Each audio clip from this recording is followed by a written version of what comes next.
mọ ohun gbogbo tó ní ohun gbogbo tó sì lè ṣe ohun gbogbo tó ṣe ọjọ́ òní fún wa. Àkọ́kọ́ tí màá fẹ́ sọ ni pé tá a bá rántí àná dáadáa ó máa nira láti ṣe ní dáadáa. Tá a bá dẹ̀ tún èní ṣe Ọlọ́run jẹ́ kó lọ́wọ́ kó dùn kó dẹ̀ tún wọ̀ fún wa. Òṣèlú ní Ẹ̀pẹ́ division ó létò. Ẹ jẹ́ ká ṣe bó ti ṣe ń ṣe kó bá lè rí bó ti yẹ kó rí o. Àjíjẹ́jọ́ odò bẹ́nìkan ò bá ní ẹnìkan sùn ojú olóhùn fẹ́ kó ní méjì méjì. Tó bá jẹ́ bẹ́ẹ̀ náà ṣe kó nígbà tó sùn tó máa bá nǹkan lẹ̀.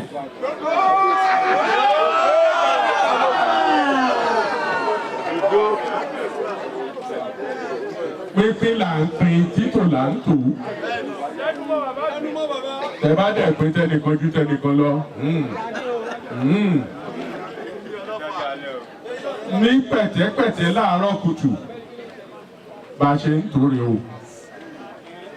Nígbà sínétọ̀ kan wá sẹ́pẹ̀ Ẹ̀pẹ́ Central ò ní òun lòun léèyàn tó pọ̀ jù elédòdò fún Dr. Fẹ́mi Àyàntúgà ló lò. Bẹ́ẹ̀ni ẹ̀bẹ́ kọ́ rẹ́ẹ̀pù náà mú wá fún Ẹ̀pẹ́ tí GB Sadiku lò. Ibẹ̀ ni constituency wa ń gbà náà ó tó mélòó kan. A ní Ẹ̀pẹ́ South, a ní Ẹ̀pẹ́ Central, a ní Ẹ̀pẹ́ North.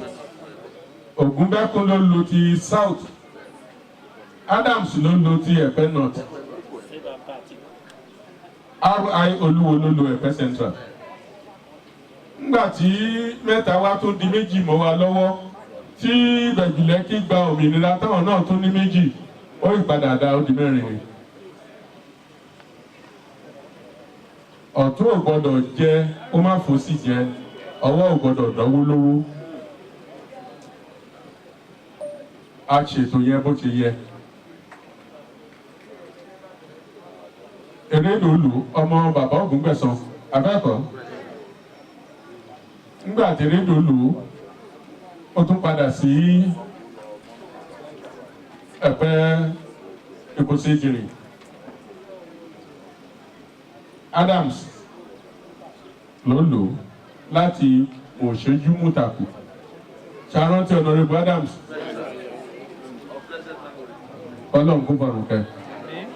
Bá a ṣe ń pín sọ́tún pín sósì nìyẹn. House of Rep Bánjọ ẹsẹ̀ ló lò lẹ́pẹ̀ẹ́. Lẹ́yìn tó kúrò lọ́dọ̀ Bánjọ Túndé Sàláù lò. Lẹ́yìn tí Túndé Sàláù lò Bọ́lá Gbábíjọ lò. Mo gbọ́dọ̀ rántí yẹn tó rọ́ mú mi dáadáa ni. Wọ́n ta fún lè. Lẹ́yìn Bọ́lá Gbábíjọ ló kan Lánrè Òdúbọ̀tẹ̀. Lánrè Òdúbọ̀tẹ̀ fẹ́ ṣọdún méjì. Ẹlẹ́gbàá o, ẹ kò ṣe 2 terms. Ètò bá àbíkẹ́ gé orí ẹ̀. Nígbà táwọn dẹ̀ wò pé you fight and run away, live to fight another day. Olóhùn ò ní fẹ̀mí ṣe, ó surrender.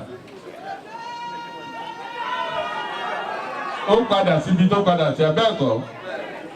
Bá a ti ṣàná la máa ń ṣe ní. Turn by turn, turn by turn, turn by turn láyé yìí. I make bold without any reservation.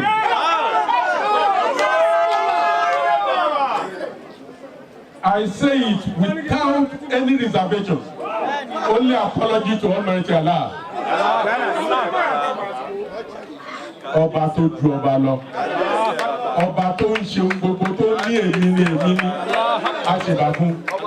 Lẹ́yìn Ọlọ́run, àwọn àrólé ẹ̀ ló kọ́ o. In this game, in this very game, in the politics of Ẹ̀pẹ́ division, mo ṣe bá àwọn àgbàlagbà o. Mo ṣe bá bàbá JK OT, mo ṣe bá bàbá MOT, àbẹ̀ẹ̀bẹ̀ẹ̀bẹ̀ ó dàjàgbà. Mo ṣe bá Adénọ́lá Òdútúgà, mo ṣe bá bàbá Ògúnbẹ̀san. ó ṣe bá bàbá wa tẹ́lẹ̀ Olúkọ̀yà lẹ́yìn Ọlọ́run ànábì ló kàn. I make it bold by the special grace of God. 2019, it will be the town of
àti fìtàn lọ́rọ̀ tí ń ṣẹlẹ̀ ó dẹ̀ dọ̀rọ̀ yàn gbogbo orí bó ti ṣe ń rí. Ohun tí wọ́n tó fún mi ní àrídájú àti àṣẹ tí Ọlọ́run ní kí n pa lẹ́yìn tó lè gbọ́dọ̀ rí bẹ́ẹ̀. Ẹnjìnrìn Tolúlàdé ti wá. Èmi náà jẹ́ kan bẹ́ẹ̀. Bàbá tó wá bí Ṣẹ́gun bàbá mi ni. Kò tíjọ́ tí mo nawọ́ sókè pé eré ìbòyá eré òṣèlú ya tí ó sátẹ̀lé mi. Ṣé tó bá sátẹ̀lé mi tọ́mọ ẹ̀ bá káwọ́ sókè ṣé mi gbọ́dọ̀ pé kí Ṣẹ́gun Olúlàdé kó mú ní ìbòyí. Ẹ jọ̀ọ́ kó kú ilé gbọ́ kó wí fún toko. Ọmọdé gbọ́ kó wí sábà. Ká ti sọ o, àṣẹ́lẹ̀ ti gún o. Pé Ṣẹ́gun Olúlàdé ni member House of Representatives. 2019 and by extension a lè fi vacuum sílẹ̀ a máa ní member House of Assembly a lè ti ní bí ẹni tí Ọlọ́run fẹ́ ẹni tọ́lọ́run yàn fún wa ẹni táwa náà dẹ̀ faramọ́ ta máa mú tó lè máa wọlé tó máa lọ ṣiṣẹ́ fún wa 2019.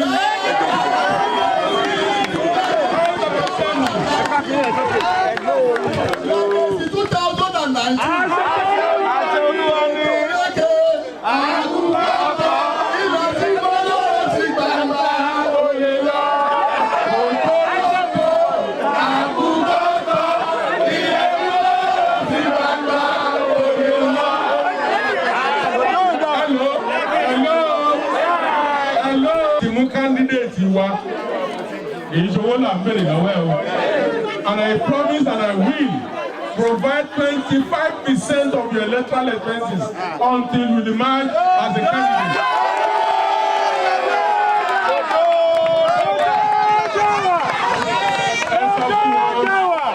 Ẹ sọ fún wọn kó lọ Central Bank lọ yáwó, kò lè ká èyí o. lálejò ni. Kò lè ká o. Ọbẹ̀ gbàgbọ́dọ̀ lálejò. Kò lè ká o. Ọbẹ̀ gbàgbọ́dọ̀ lálejò ni.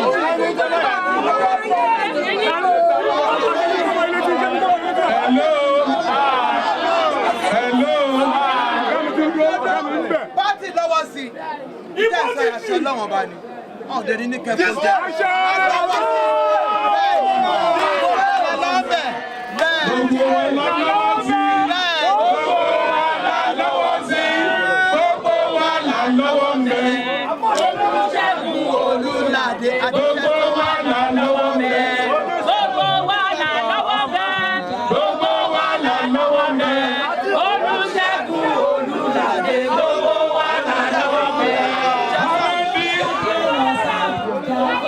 Tinubu, gbogbo wa lọ́wọ́ mẹ́. Aṣojú wa Tinubu, gbogbo wa lọ́wọ́ mẹ́. APC, APC. Pé alága ń tọ́jú àwọn òṣèlú, alága tún tọ́jú àwọn òṣèlú. Ẹ̀yin àgbà ẹgbẹ́. Ẹ wá ibi tó jẹ́. Nígbà àwọn kánsílọ̀ ẹ máa bọ̀ sà. Olúọmọ Agbájé ṣó ń bẹ́ẹ̀ bẹ́ẹ̀. Ẹsẹ̀ máa pé o, báàdó òkè báàdó tà sẹ́sẹ̀ pé.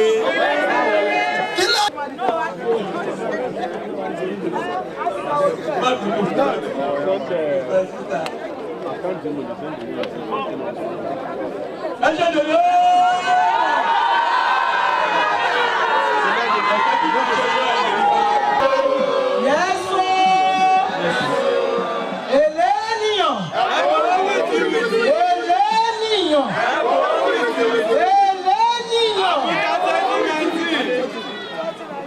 Mo kí gbogbo àwa tá a wà lórí ìjókòó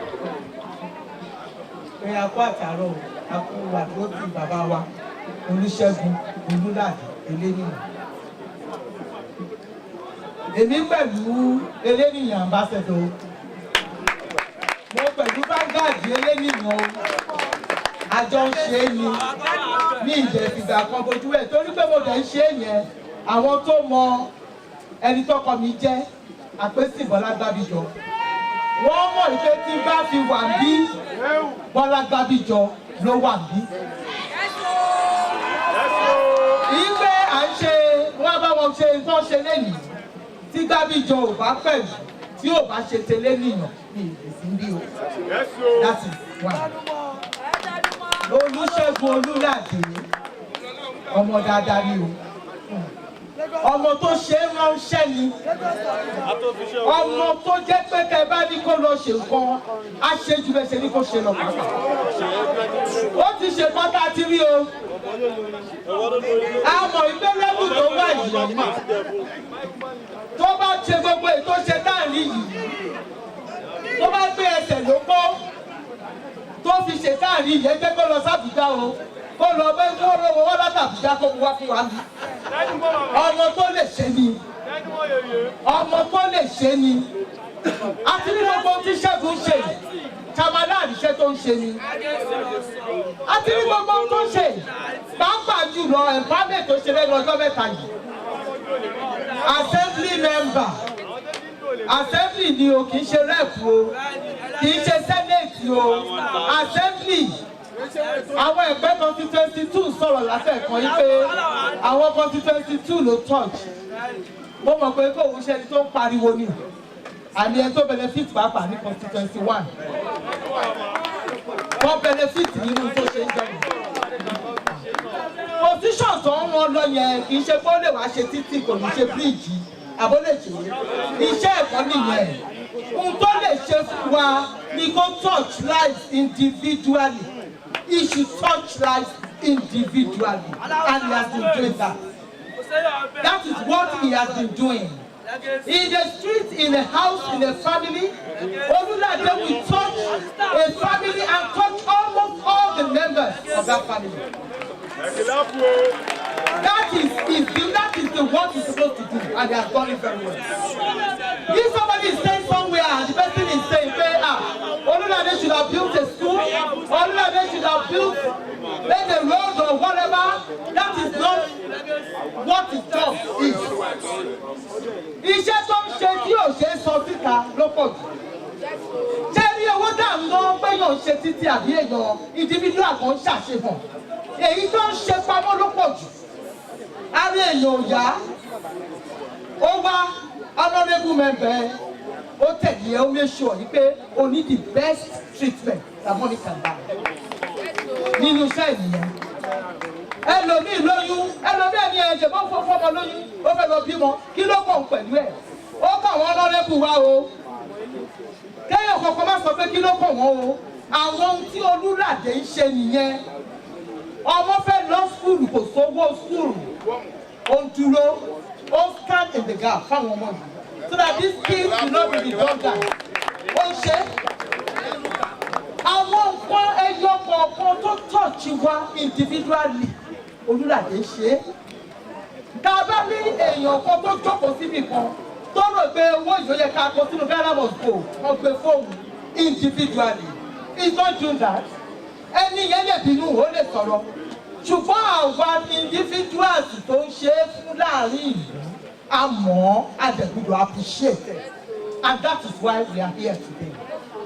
We are here to honor him as our honourable member and to wish him well and to say that we will support him in this new thing tó fẹ́ ṣe. Ìfolúlàdé tí kò bá délé yìí tí Ṣẹ́gun Olúlàdé bá jẹ rẹ́ẹ̀pù kì í ṣe torí ara ẹ̀ torí wa mà ní. Torí wa mà ní. Kí ló kù tó fẹ́? Ọlọ́run ti ṣàánú ẹ̀. Ọlọ́run ti ṣàánú ẹ̀ mi tẹ̀ kí débẹ̀ nítorí ọkọ mi ti lọ sí rẹ́ẹ̀pù. Mo jẹ́ rí wípé ó fọ́ ìbọn. Mo jẹ́ rí wípé ní ìta fẹ́ ṣe yìí. Rí jẹ́ba ilé ìyẹn Olúṣẹ́gun Olúlàdé ló máa fi tì o. Olóòótọ́ sí o. Ọ̀tọ́ bàbá wa Kìlẹ́rù. Wọ́n sọ̀rọ̀ lẹ́ẹ̀kan pé wọ́n ń pín lóòótọ́. Ẹ jẹ́ ká tiẹ̀ wá sọ pé ọ̀rọ̀ pínpín ká tiẹ̀ gbé yẹn tì. Ẹ jẹ́ ká wo iṣẹ́ tẹ́ni lè ṣe. I am not one of the leaders. I am not here to say pé ẹni tó ibi lọ́kàn àbí ọ̀nkọ́ lọ́kàn àwọn leaders wa náà mọ̀ yẹn. But I am here to say, Igbe of all of them, I don't know how many of them has come out. Of all of them, this is the best. Of all of them, Olúṣẹ́gun Olúlàdé is the best. And this is the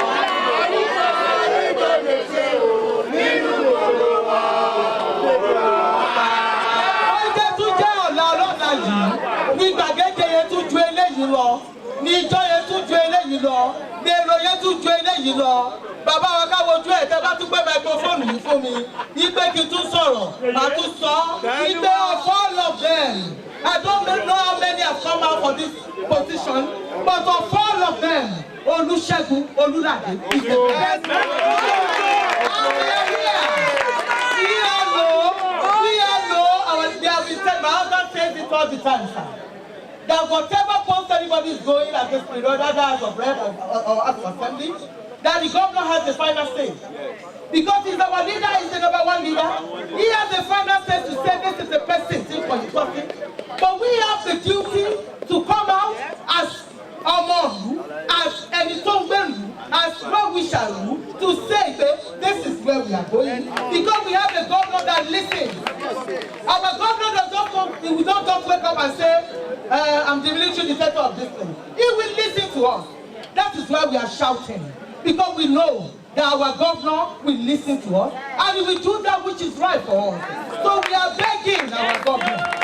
Akinwumi and Bode, we know that second time Bode is settled. So this sọ̀rọ̀ kankan nínú yẹn tábà ń kọ́ra wa jọ àti group èlé àti group èlé lórí Bode a kàn fi ń kọ́ra wa dé àfi appreciate governor wa ní pé we are sure of him àfi múnú ẹ̀dùn ni èyí tó kàn wá jù. Rep cover, assembly cover. We know that the final say is from him, but we are going to keep shouting. We will keep dancing. We will keep talking until he listens to us, and it's just what we want. And we pray that the governor will listen to us. We know the governor will listen to us. Our rep 2019.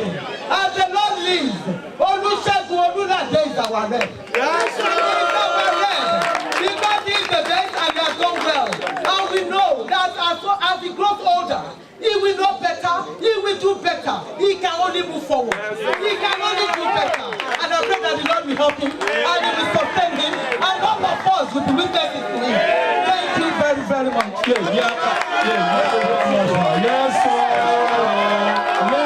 ṣé wá níbi tí ọ̀nà ìwọ olùlàdé ń lọ kò ní ìdí káwọn ṣe máa jáde láti ní àwọn fẹ́ gbọ́ ọ̀rọ̀ ara wọn gẹ́gẹ́ bí ọ̀rọ̀ tí brọ́dà mi sọ nísìnyí. mo wọ́n ní APC mi ò tí ì lo a month mo ti di ẹni tí wọ́n pín slot tó ti ń present èèyàn tọ́lọ́ ìwọ olùlàdé ti ń fún ní poverty allocation.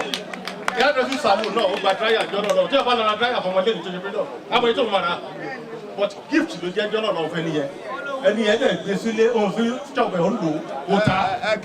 ara nǹkan tí Olúlàdé ṣe nìyẹn àwọn èèyàn lọ́lọ́ tọ́gbà constituency náà wà sọ́wọ́ tí wọ́n ti ẹ̀rí nǹkan kan ṣe ní constituency wọn ọpẹ́ nìkan lọ ibi tí ọ̀nà Olúlàdé ń lọ yìí lóye bá ní kò ní débẹ̀ kò ní kú kò ní rùn ẹ̀yìn ẹ̀kú ló máa bá gbé bí ọ̀rọ̀ ìjọba. mo kí ọ̀gá mi tí wọ́n jẹ́ oníkan tèmi di eléníyàn in action. mo fi tiwọn náà mo fi kí gbogbo ìjókòó lẹ́ẹ̀kan náà all protocol duly observed bọ̀bọ̀ làbọ̀bọ̀ lórúkọ gbogbo àwọn ẹlẹgbẹ́ mi ní councillors forum wa. Má tiẹ̀ sọ pé ti Ẹ̀pẹ́ constituency 2 yìí nìkan ó wáyé pé ṣe ló rọrùn kí gbogbo wa wá dìbò tó yẹ pé gbogbo yẹn bá fẹ́ tó ju báyìí lọ ni pé kí gbogbo wa wá ní Lagos lápapọ̀. In fact our guy has done it. He has a very outstanding political strategy. He's highly blessed. Àwa gan we are drinking from the well of his experience. We are radiating and we are benefiting from his experience.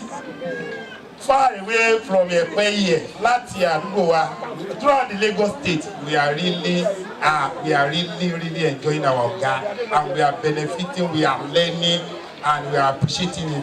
So gbogbo nǹkan pẹ̀lú ẹ̀mí pẹ̀lú gbogbo wa náà la fi ń kí ọ̀gá wa la dẹ̀ fi ń kí wọn lẹ́yìn pé you shall get there by God's grace. He shall be there by God's grace. A lè máa fara lè lo tẹ́nà náà gbogbo wa náà lájọ máa kí ní Àbújá ní 2019 APC. Ètè mi máa sọ fún yín Honorable Olúlàdé èmi ò ní púpọ̀ sọ ń pa ẹ̀ o Honorable tiwa ni. Nǹkan kan tí mo fẹ́ kí gbogbo wa mọ̀ ni pé Honorable Olúlàdé ó ti di àwòkọ́ṣe dáadáa fún gbogbo ẹ̀ tó bá ń gbàgbọ́tì. Ó ti di àwòkọ́ṣe dáadáa fún gbogbo ẹni tí ó bá ń gbé àpótí. Gbogbo ohun tí Honorable Olúlàdé ń ṣe gbogbo alámọ̀ kì í ṣe pé a fẹ́ wá pọ́nyàn bí kò tí ì máa ṣẹlẹ̀ bẹ́ẹ̀ rí. Ó ní àǹfààní láti lo ipò yẹn láti kó àwọn èèyàn jọ, most especially àwọn youth. Tá a bá rí àwọn èèyàn tó ń tẹ̀lé Honorable Olúlàdé lénìí kì í ṣe torí pé ipò yẹn bí kò ṣe àwọn nǹkan ọ̀tun táwọn ẹlòmíì gan tí wọ́n jẹ́ honourable tí wọ́n ò ṣe ní Lagos state yìí mo mọ̀ pé wọ́n lè fẹ́ mú the best honourable member tí wọ́n bá fi òjòrò sí Honorable Olúlàdé ló máa jẹ́ number 1 the best. Èyí tó tẹ̀ wá yà mí lẹ́nu tí ò bá jẹ́ pé Ẹ̀pẹ́ ni mo ti wá ni màá sọ pé kí ló dé tó ń pọ́n máa yìí kí ló dé kí ló ń ṣe. A wà ní program kan ní bí 2 or 3 days ago. Mo wá wò pé Olúlàdé ò ṣe commissioner for community affairs àbí gbogbo àwọn èèyàn káàkiri local government pátápátá lọ́kọ̀ ń pariwo elénìyàn elénìyàn elénìyàn elénìyàn gbogbo ọ̀lù yẹn. So àmúyangàn ní Honorable Olúlàdé jẹ́ fún wa o tẹ̀gọ̀kọ́ o mo sọ fún jọ̀gàn mo tó bá yẹ kó bìnrin mi ni máa tẹ̀lé ẹ máa bẹ̀ ẹ lọ. yeye ṣòfin tó kò sí wàhálà. My MHR to be, it shall allow the children to lie. Bẹ́ẹ̀ ṣe ń ṣe yẹn, ẹ máa ṣe lọ. Ọlọ́run ọba wà pẹ̀lú yín. Ọlọ́run á. We got to know each other when we started the struggle for House of Assembly in 2011. That's precisely about 7 years now. Though we've been in politics contesting prior to that time. He has contested before that time. I had equally contested before that time. But faith did not allow us to clinch it. Likewise, my Honorable Adeni Isali. We've been in the struggle, we've been a comrade in this struggle to serve our people. And when we want to serve our people, we genuinely mean that we want to serve our people truly and in sincerity. So, but fortunately, this cute, fair in complexion, adorable, brilliant young man came to clinch the ticket. And many were wondering, what can this young man offer? At that time, they were wondering, what can this man offer? He's very slim, very movable. What can he offer? But today, yes, but today, he has proved himself for everybody that is a force to reckon with. Eleni Yogbode is a program on radio, and this is the first kind of any legislator in Lagos State. If you can prove me wrong, in Nigeria, prove me wrong. Eleni Yogbode program is the first of its kind by any legislator in the whole country. If anybody wants to hear to prove me wrong, you can say it. So this to show that this guy is very, very creative. This guy is very, very creative. He's talented. He's very, very innovative. Eleniyan, I give it to him. Eleniyan, ọmọ adáṣọ bí ẹni jogún ọlá o, ọmọọba àrégún, a ò gbọ́dọ̀ ṣẹbọ, aládé bá òróró, a ò gbọ́dọ̀ bá àdákàlà, a ò gbọ́dọ̀ sọ̀rọ̀. Aládé bá àbárí wọlé wọ̀jẹ̀ ni a ò gbọ́dọ̀ wọlé kọ́ba. Eleniyan, ìwọ lọmọlẹ́yìn dá àdéwúre. Òrìṣà òkè jẹ́ ìdàbí onílé yìí, Olúládé, ọmọ onílé táyà àgbáyé ni ọ́, ọmọ ìjìnlẹ̀ ọmọ pẹ́nìkan wá, àbínú ọjà, ńlára dé ni, Olúṣẹ́gun, Ganiu, Aládé, Olúṣẹ́gun, ara òníta oníbà kọ̀ọ̀kan, torí pé bó ṣe ń ṣoore òun gbòòrò. Eleniyan káfínọ́tàn náà pé kí náà kú bó ṣe ń ṣoore òun gbòòrò. Eleniyan náà rèé o, náà rèé o, náà rèé o.